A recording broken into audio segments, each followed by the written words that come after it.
I tend to talk fast. I'm going to try very hard to talk slowly. If I start talking fast, just raise your hand and wave, and I will know to slow down. I guess while we're waiting, I just want to thank both Luciana and Thiago, who have just been incredibly warm and gracious. And I just had a really wonderful time here in Rio today. Really good food, really good company. And so, I just, so thank you to both of them. Okay. Hey, excellent. Okay. So I thought I'm going to talk tonight about mindfulness meditation. One of the questions I always get is, because most of my research is on mindfulness meditation, people say, well, I practice yoga, I practice Tai Chi, I practice some other form of meditation. What about that? And so I always just like to address that first. The idea is that with different types of exercise, all forms of exercise are generally beneficial. But we know, for instance, that if you go to the gym and lift weights, that's good for developing your arm muscles, but it doesn't do much for your leg muscles. Similarly, if you run or play golf or play soccer, football, each of those requires slightly different skills. So all of them are going to promote general health, but also each is going to provide some specific benefits. And the data is starting to show the same with the different types of yoga and meditation and Tai Chi, that all of them are generally beneficial for health, but there are some subtle differences. We don't know yet, though there hasn't been a lot of studies directly comparing one form to another. So we can't say yet that, if you go to the doctor's office, that you should practice Tai Chi, you should practice mindfulness, you should practice yoga. We're just not there yet. But that's a hope someday that we would know, we get that sort of understanding. Okay. So I'm going to talk today about mindfulness. What is mindfulness exactly? Here we have a common definition that's often cited. Purposefully paying attention to experiences in the present moment in a non-judgmental way. And each of these components is important. So first off is purposely paying attention. So all of us pay attention. Right now you're all paying attention. But with mindfulness, it's paying attention in a very particular way. And there's an element of awareness. So you know that you're paying attention. And that's a really key element of mindfulness. The second component is the present moment. You always want to be aware of what's actually happening now. So if you find yourself thinking about something that happened earlier in the day or planning something for tomorrow, then that's probably not mindfulness. Particularly in the context of emotion regulation, if you find your mind spinning out of control, like, oh my God, what if? The way to be mindful is to bring yourself back to the present moment and to be aware of what's going on right now and to let go of what's might happen in the future. And the last bit is a non-judging way. That's also extremely important. The idea is that when you have this experience, it doesn't matter what it is, it's just your experience. And we're not trying to label it as good or bad. So here in this cartoon, we see the man and the dog. And the man's mind is full of all sorts of thoughts and ideas, but not trees or sun. Whereas the dog is just noticing the sun and the trees, probably some good smells. Right, and nothing else. And that's kind of our goal, is that when we're outside, we just notice the beauty of nature, right? And just aware of the sun, how the sun feels on our face, what we're actually seeing as we walk down the street. And this is how we practice being mindful. Just being aware of what our actual present moment experience is, rather than all the stuff we normally think about.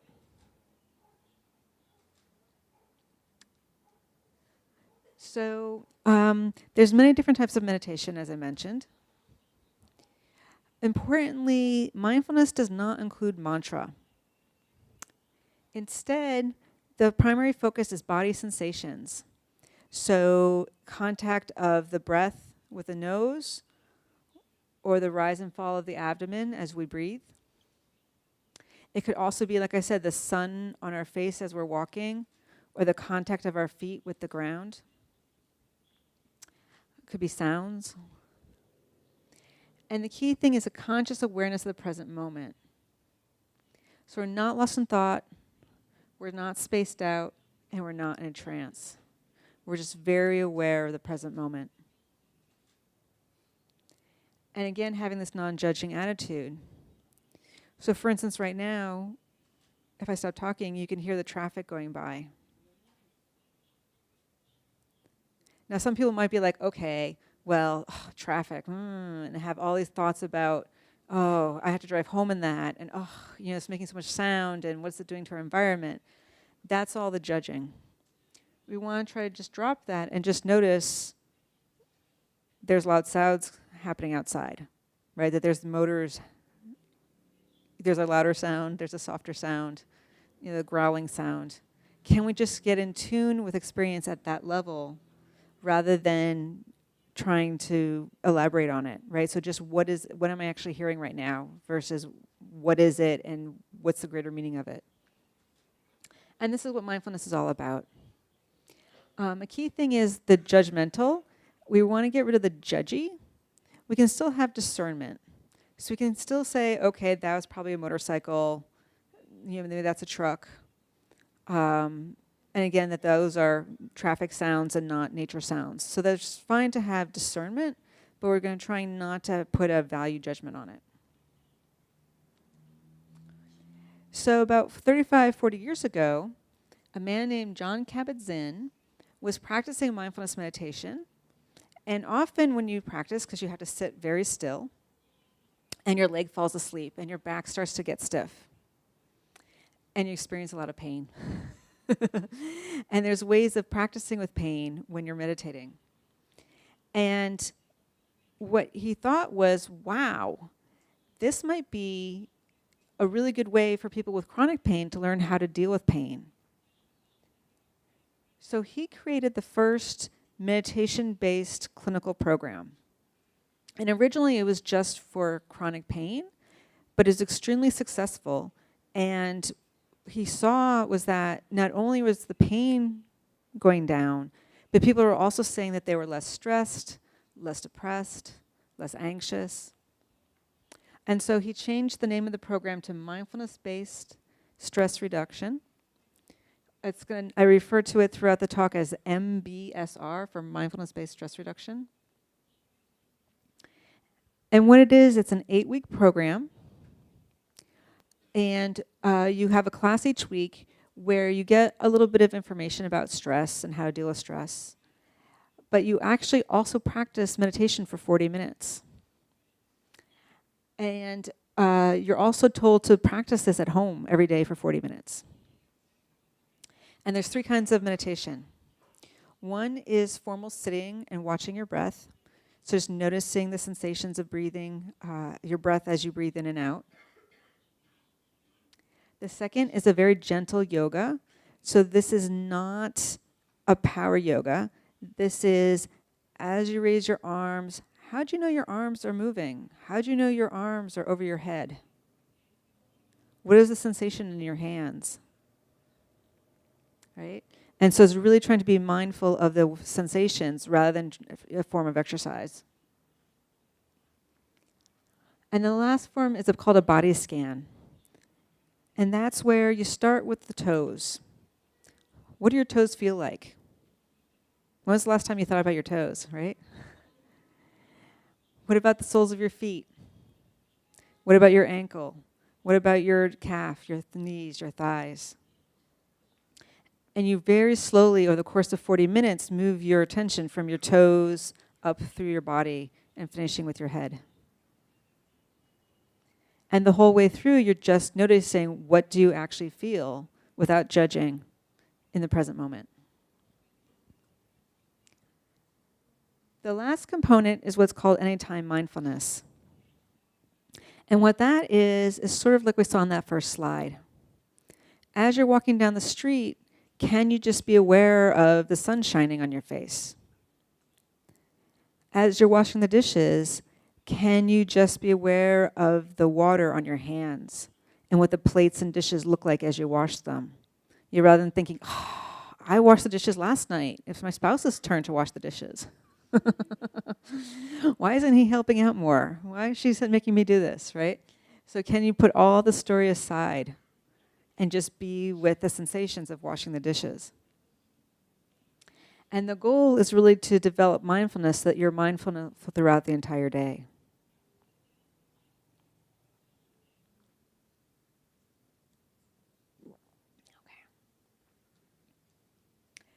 So the study, there's been many, many studies, over 10,000 studies at this point, on the benefits of this program. And it's been shown to decrease stress, both self-reported stress, as well as cortisol and other biomarkers of stress. It also reduces symptoms associated with depression, anxiety, pain, and insomnia. And later in my talk, we're going to talk about the first three of those, depression, anxiety, and pain. I'm going to show you what's happening in the brain and how it helps those three conditions in the brain. Importantly, it also increases life satisfaction, and people feel happier, and they're more satisfied with their life. And this is really important because it's not just that your symptoms are going away, is that the positive emotions are also getting stronger. And this is something that is typically not reported so much with other therapies. This is something that's really much more so developed by these mind-body practices. So I'm one of those people who, I forgot to tell the story. Back, I used to be a runner, and I developed some running injuries, and the physical therapist told me to stop running and to just stretch. And so I saw an ad for a vigorous yoga class, and I thought this would be a great way to just stretch and stay in shape, right? And so I went to the yoga class. This was 25 years ago. And, I did not think highly of yoga back then. And so I went just as a form of physical therapy. But what I found is that I was calmer. I was less reactive. And I was just interacting with people in a new way. And I thought, oh my God, this has completely changed my life. And since starting doing this work, I've talked to many, many people, and I hear this phrase over and over and over again. People start doing yoga or meditation for one reason or another, and it completely changes their life. And so as I finished my PhD, I thought, I want to study this. And I want to understand what it was doing. And for me, I knew that something in my brain had changed. I was thinking about people differently. I was thinking about difficult situations differently. I knew this wasn't just exercise. So for me, this suggested neuroplasticity. And neuroplasticity just means something about how neurons talk to each other has changed. And this was my starting hypothesis, my starting framework. We know that all behavior, and here we can talk about behavior of the mind. So for instance, someone who is depressed, you could say that the behavior of their mind is to produce a lot of negative self-talk. Someone who's anxious, the behavior of their mind is to produce a lot of worry. We know that all behavior is dependent on brain activity, and brain activity is dependent on brain structure. And by brain structure, I just mean how the neurons are wired together. And so we know that people who are anxious and depressed, that they have different brain activity and different brain structure than people who are not anxious and depressed. We also know that if you give someone medication, so antidepressants or anti-anxiety medications, that changes brain structure or brain activity. And these changes in structure and activity then lead to changes in behavior. So less depression, less anxiety. So I wondered, okay, well, we have this very simple behavior of watching your breath mindfully. And it leads to this profound change in behavior, right? Of people being more calm and more relaxed and aware.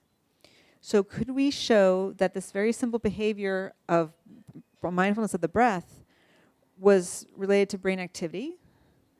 And could this then lead to changes in brain structure? And then do these changes in brain structure then lead to long-lasting changes in behavior? So this is what I set out to try to find out. So can yoga and meditation actually change brain activity or brain structure? So the first study, what we did, I'm going to turn this way. I don't want to face you though, but I don't need to face them. I will face you. Sorry.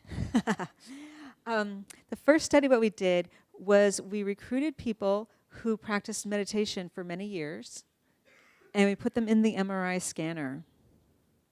And we had them lie there and do nothing, and then meditate. And when I first told people I was doing this study, they laughed. Because a lot of people thought that meditation was just lying there quietly. They didn't think there was going to be any difference between the meditation period and the lying there doing nothing period. But as you can see, that's not the case. These red spots on the brain indicate where there's more brain activity during meditation compared to just lying there doing nothing. So what are these brain regions? This is our insula, which Thiago mentioned. This is our temporal pole. And this is our prefrontal cortex. I'm going to be telling you a lot more about the insula in a few minutes. But for now, the interesting to know about these three brain regions is that together, they perform a very important role. So the outer shell of the brain is called the cortex. And this is where thinking and reasoning, problem solving happens. Buried down deep in the middle of the brain, you have your amygdala, the hippocampus, the caudate. That's called the limbic system. And the limbic system is where emotions happen, bodily sensations, and not so much thinking and problem solving. And what's interesting is that for the most part, the cortex and the limbic system do not talk to each other directly, except in these three regions. What's also interesting is that the type of neurons here in these three regions are very different than the other parts of the brain. And they have both types of neurons because there's different neurons in the cortex and in the limbic system, and they have both types here. So if you think about the cortex as being thinking and sort of mind, and we think about the limbic system as being emotions and body, then these three regions together, you could sort of, in a very loose hand-waving sort of way, think about being a mind-body regions, because they're integrating the information of the mind and the body together. So it was really interesting that those are the three regions we found to be active during meditation. The other thing we found was the amygdala. That was one of the regions that Thiago mentioned. It's important for fight or flight and anxiety. It became less active. And this is consistent with people feeling less anxious and more calm and relaxed. So the next thing we did was we actually looked at brain structure. And we compared these meditation practitioners to controls who had no meditation practice, but they were matched for gender, age, education, and race. And what we found was that there were several brain regions, here in yellow, where there was more gray matter in the long-term meditators than the controls. And just a pause. Because I always get asked, what is gray matter? So in the brain, you have gray matter and white matter. You could think about neurons looking sort of like trees with lots of branches and lots of roots. The gray matter is where the branches from one neuron talk to the roots of the next neuron, and where the thinking actually happens and the problem solving actually happens. And so more gray matter means that there's possibly more branches or more roots, right? And they're just taking up more space. You can also sometimes find more helper cells, like more blood vessels that are also contributing to the thickness. But most likely, it's the increases in the branches and the roots of the neurons. So what are these regions? This big region here, this primary region we found, that's our insula again, right? This is that region that's involved in body awareness and being able to feel what's going on inside our body. It's also involved in integrating thoughts and senses, right? It's one of these mind-body areas. It's also involved in recognizing facial emotions, particularly disgust. And it's smaller in people with schizophrenia and bipolar disorder.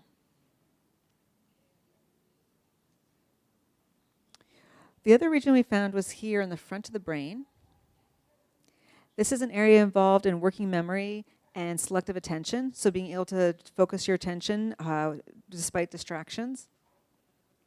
It's involved in many executive functions, including fluid intelligence. What is fluid intelligence? Fluid intelligence is the official fancy name for IQ. So it's the ability to take novel information and use it to solve problems. And what was interesting was when we plotted this data, what we found is that the blue are the meditators and the red are the controls. And it's been really well established that the whole front half of our brain shrinks as we get older. And this is why we get older. It takes us a little longer to figure things out, or we're not quite as sharp as we were when we were younger. And what we see is that, as expected, the controls shrunk with age. But the meditators, the 50-year-old meditators, have the same amount of gray matter as the 20-year-olds, suggesting that meditation may help slow or prevent normal aging from happening in this brain region. So now that first study, we weren't expecting to see this. And so we didn't give anyone an IQ test or do anything like this. But then we repeated the study, and we did the same study again, but this time we gave them the standard IQ test. And it's well known that the IQ test, performance on IQ goes down with age because our front of our brain is shrinking. And what we see is that the solid line is the controls, and as expected, their performance decreases with age. The top line is long-term yoga practitioners. The second line is long-term meditation practitioners. And although there is some decline with age, it's not as dramatic as it is with the controls, suggesting that indeed this increase in brain gray matter is helping to preserve IQ with age. So it really does help you. So now these first studies, I got a lot of criticism. People said, well, you know, people who choose to practice yoga and meditation, they're just different. You know, a lot of them are vegetarians. You know, they're, odd. It's like, hello?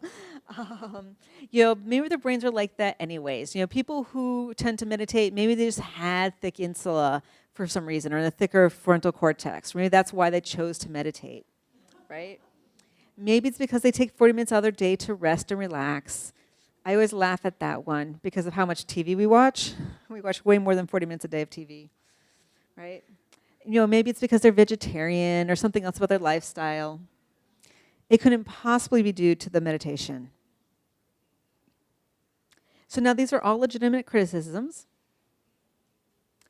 So to address that, we said, okay, well, we know about these 8-week MBSR programs that people go through these programs and they say, oh my God, this changed my life after just 8 weeks. Could we show that the brain changed in just 8 weeks?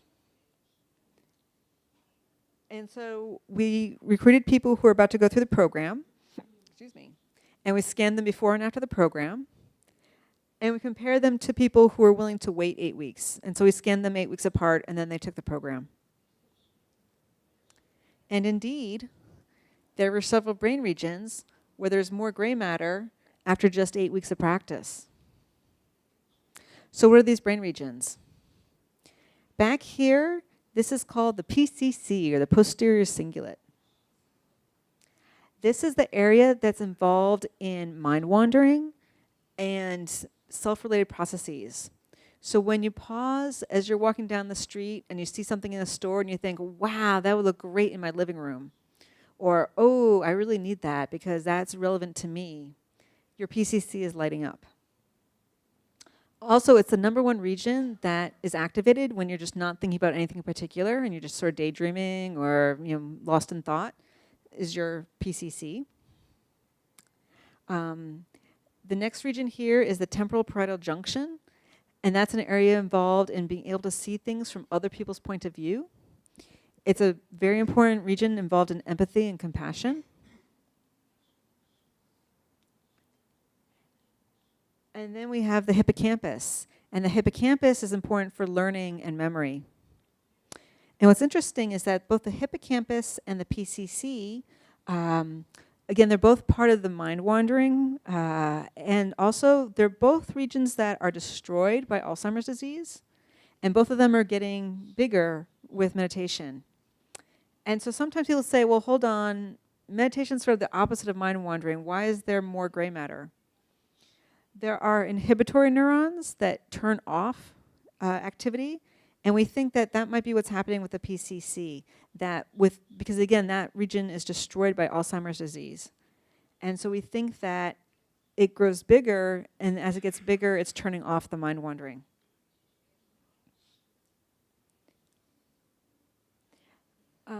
The other thing we found was the brainstem. This is an area of the brainstem that in the general area where serotonin and dopamine is produced. And so we didn't measure that, so we can't say for sure that those are changing. But what we found is that the change here correlated with well-being. So people saying, I feel happier, I feel more content with my life, was related to this region specifically. And so we think that, and that would be consistent with more dopamine and more serotonin. So we don't know, but we think that this may be somehow influencing serotonin and dopamine in the brain. And then we also found the amygdala shrunk. And again, the amygdala is the fear and anxiety part of the brain. And what we found is that the more the amygdala shrunk, the more stress reduction people reported. And interesting, because some people, when they go through the programs, actually report more stress, and their amygdala actually got a little bigger. And so we have this really nice correlation between stress and amygdala. And what's interesting is that this is the opposite of what's seen in animals. So in animals, you can take, this is actually a study done with rats. I couldn't find a good picture of a rat, so I'm using Mickey. Sorry if you like Mickey. So what they did is they took a rat and they had it and they measured its amygdala. And then for 10 days, they kept it in a small cage where it couldn't move. And that really stresses out rats. And then they put it back in its original cage where it could move around. And they waited 3 weeks. And they measured the amygdala. And so it started off at normal. It then got bigger at the end of 10 days of being stressed out. What was interesting is at the end of the 3 weeks later, it was still enlarged. And the animals were still acting stressed out, because normally if you take an animal and you put it in a novel environment, it will explore the novel environment. But when they're stressed out, they don't explore. They just sit and cower. And that's what was happening here. And 3 weeks later, it was still sitting and cowering and not exploring. this is the opposite of what we're seeing with MBSR, because nothing about their environment changed. They still had their difficult jobs. All the crazy people in their families are still being crazy. But their amygdala changed, and so did their mood, their stress. So it really demonstrates that it's not that our lives are becoming less stressful because we meditate, but we learn to handle the stress, and we have a new relationship to the stress. And this is really important because obviously, we want to continue our lives. And so, the traffic is still going to be the traffic no matter how much we meditate. But we're going to get less upset about it when we start to practice. Okay. All right, so I told you at the beginning about that's really good for reducing symptoms of depression, anxiety, and pain. And so now I'm going to talk to you about what's happening in the brain and how in the brain it's helping these conditions. This is a study done up in Canada, not by me, by a colleague of mine. And what they did was they had people watch sad clips from movies. So one of them was a mother who had cancer saying goodbye to her children. And a young boy saying goodbye to his dog that's been critically injured. So reliably gets people to start crying.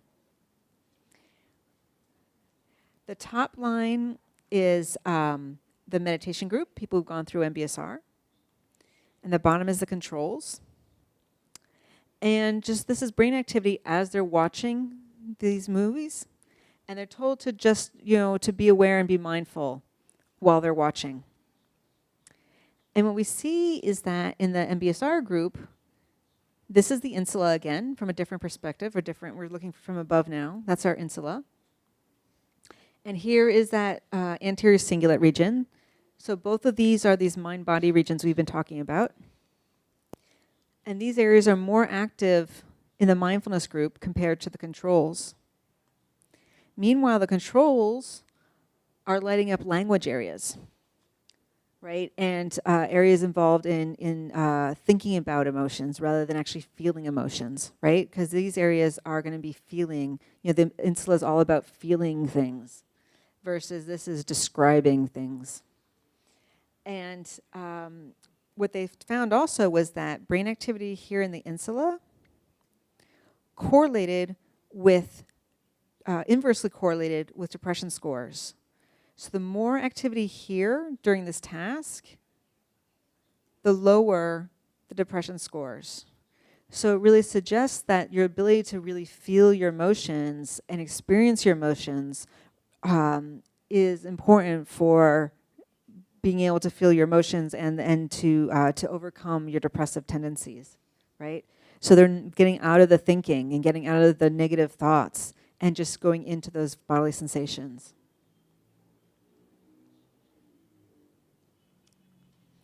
This was a study done at Stanford University in California. This is with people who had social anxiety, so people who are very nervous to go out in public.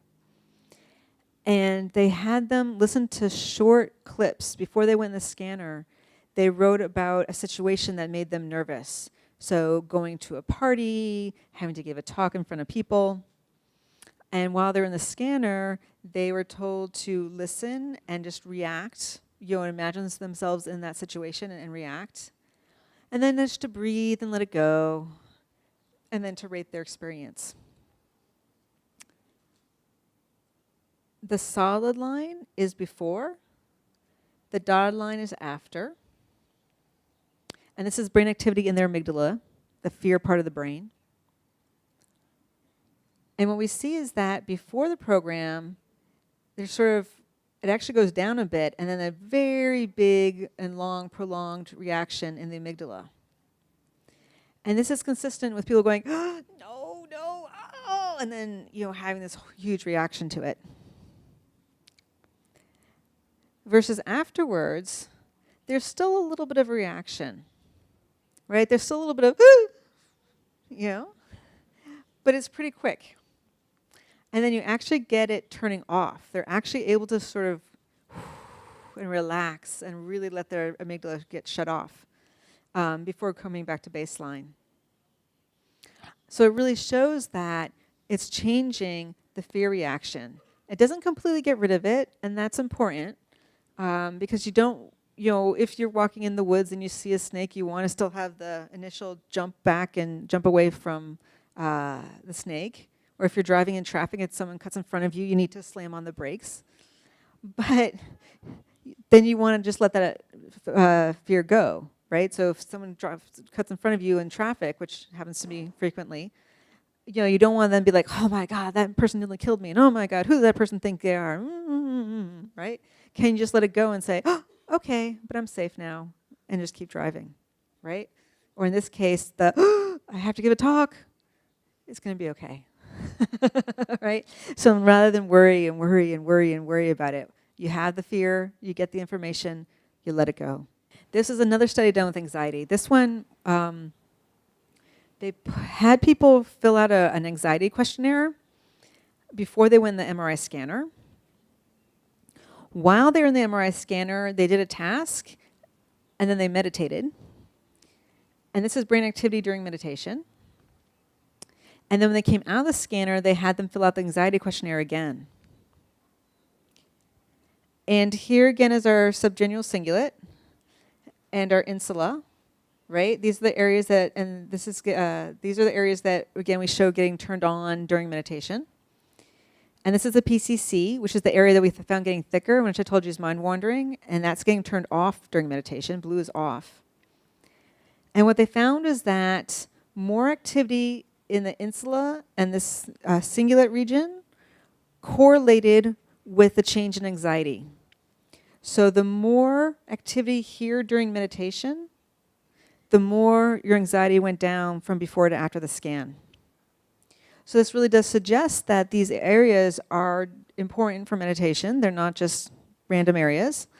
And that the ability, the more you're able to focus and stay present during your meditation, the more stress reduction you're going to get. There's been many studies of MBSR for pain, for chronic pain. And in general, mindfulness is better than doing nothing. But it's not as good as cognitive therapy. So there's like a therapy, like a talk therapy, right? At least over the course of the initial 8 weeks, right? I mean, it's good, but CBT is a little bit better. But the good thing about mindfulness, though, is that in addition to helping with the pain, it's also really good, though, for reducing depression and also very important for improving coping and secondary symptoms. And this is really important because even CBT does not get rid of the pain. It's really, for most people with chronic pain, the pain never goes away completely. But mindfulness is really good for helping people realize, okay, the pain's not going to go away, and that's okay. I can live with it. And you learn how to tolerate the pain in a new way. And that's really important. Also, because most people with chronic pain have depression and anxiety. And again, is really good for helping with the depression and the anxiety. The other thing that's important is that basically the results were maintained even 1 to 3 years later. That even going through this 1 8-week program, 3 years later, people are still seeing results. So what about the brain? So there's 2 components to pain. One component of pain is the actual physical sensation, the tingling, throbbing, stabbing, burning.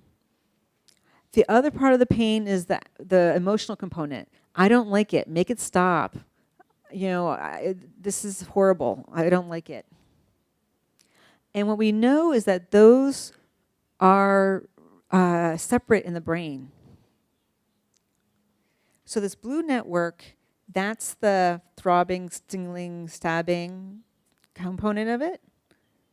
And the brown network is the I don't like it, make it stop. And we know that they're not the same for everybody. What's interesting is if I were to go around the room and to poke you all exactly the same, whoops, okay, that's my 10-minute, yeah, okay.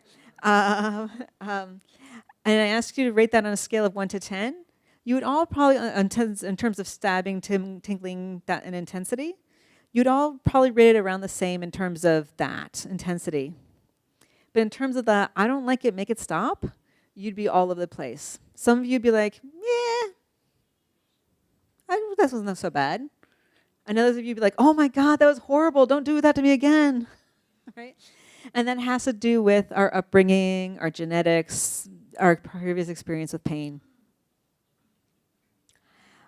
What's interesting is that there's many different ways of dealing with pain.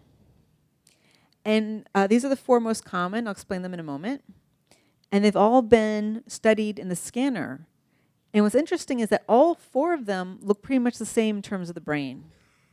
So what are they? The first one is distraction, right? So lots of times doctors will do this. They'll say, before you give a shot, they'll say, look over there. And then when you're looking over there, they give you the shot, right? Or they modulate your expectation. This won't hurt a bit, right? Or you can do reappraisal. Okay, this, I'm going to give you something, this shot contains something that's going to make you stronger and healthier. Or you can do placebo. What they do is they say, here's this cream, and this cream has something in it that's going to dull the pain. And even though the cream is just cream and there's nothing in it, but I put that on you first, you'll report that there's less pain if you believe me that there really is something in there that's going to dull the pain.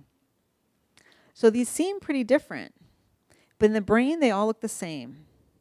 What happens is that so normally we have the painful stimulus come in, and it goes up your brainstem, and then this is sensory cortex, right? And this evaluates the actual sensory experience of tingling, stabbing, right?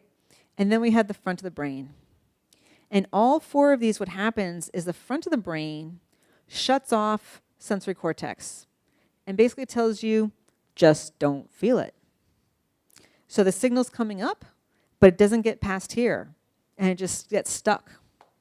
And so you're not feeling the pain. So what about mindfulness? So what we did was we had long-term meditators, and we put them in the scanner, and we applied a very mild electric shock, very, very mild shock, to their hand. And we asked them to rate the intensity and the unpleasantness. And first they did it in a normal state, and then in a mindful state.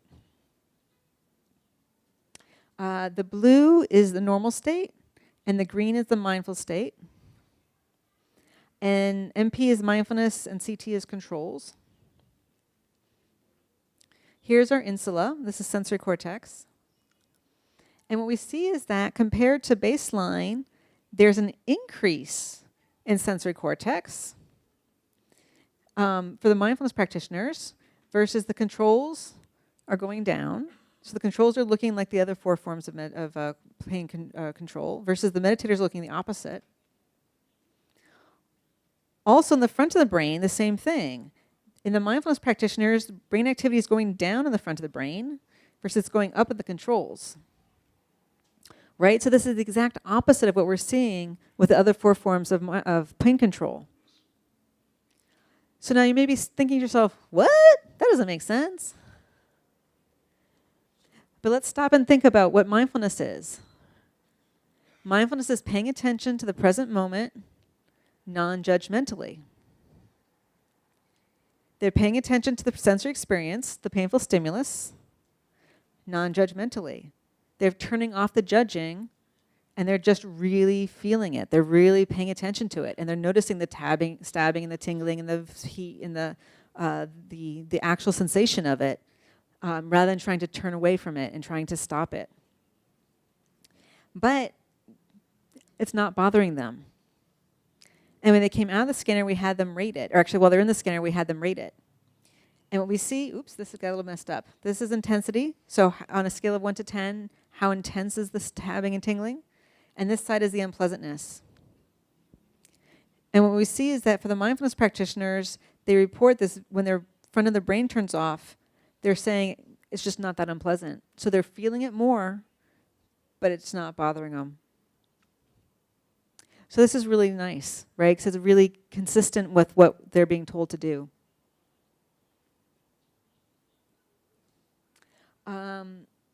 So this was a study done by some colleagues of ours where they, I love this study. They took people, and this was just 4 days of meditation practice. There's 4 groups. One was real mindfulness. One was placebo. They got a cream. And they were told the cream had something in it to dull the pain. The third group was fake meditation. What that was, they were told they were going to learn how to meditate. They came in and they got told, they were like, okay, meditation's great and wonderful. Okay, now meditate. But they were never told how to actually do it. So they just sat there for 15 minutes meditating. And then the control was they just sat and read books. And what we see is that the placebo worked, both in terms of intensity and unpleasantness. It worked a little bit. But real mindfulness was way more effective, both for intensity and the unpleasantness, right? And what was interesting is that the fake meditation also worked a little bit. Not as well as real mindfulness, but fake meditation. And what we think is that many people these days sort of know that meditation has something to do with watching your breath and being calm and potentially slow, deep breathing. So although they weren't instructed on how to do it, they might have kind of sort of practiced it themselves. Yeah? Okay. So we don't know what's going on here. But the main thing is that the real mindfulness was more effective than placebo. We're going to skip through that. And so then, actually we can do this one. All right. And so then the last bit is that they basically did the same thing, but this time they gave naloxone. Naloxone is a drug that blocks opioids. And what we see is that here's meditation and salt water, and here's meditation and this drug, and it doesn't change it. So this tells us that meditation is not working through the opioid system, that it's a different mechanism completely. Because again, many of those other forms of pain control are working through the opioids. So this really is a novel form of pain control. And so with that, the take-home message is that meditation can literally change your brain. And I'd like to thank you all for being here on this beautiful evening. Thank